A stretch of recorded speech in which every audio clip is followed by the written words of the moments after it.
Сәлем достар, бүгін біз сіздермен бір жасағанда шығатын кекс дайындайтын боламыз. Ыдысымызға жұмыртқамызды жарып, үстіне қантымызды салып, бір келкі араластырып аламыз. Бір келкі араласқан массамыздың үстіне сүтімізді, сұйық майымызды қосып, тағы да араластыратын боламыз.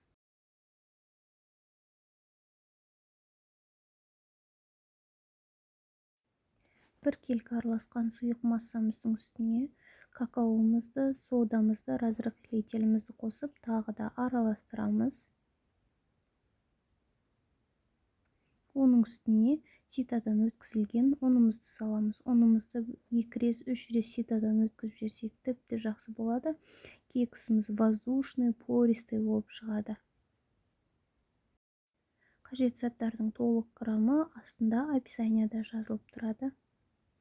Ұнымызды салып барлығын бір келкі араластырғаннан кейін үстіне қайнап тұрған ыстық суымызды қосып, тағы да бір келкі болғанша жақсылап араластырамыз.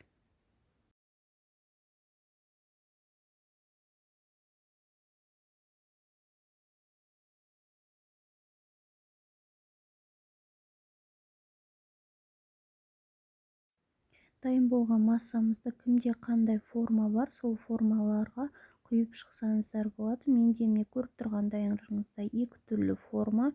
Екі түрлі формаға мен жарты-жартыдан құйып 180 градуста 25-30 минутта пісіріп аламын. Кекстің арнайы ыдысы болмаса, капкейк, маффинаға арналған одноразовый посудалар болады. Кішкентай ыдыстар, соларға жасасаңыздар да болады.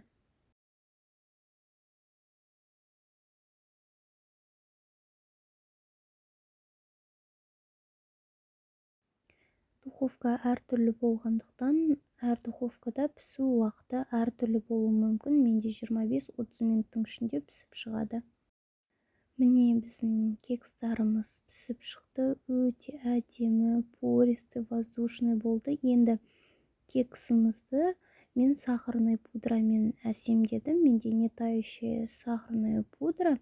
Бұл кондитерлік дүкендерде сатылады, немесе өзіңіздің фантазияңызға қарай әсемдесеңіз болады, немесе шоколадпен әсемдесеңіз болады.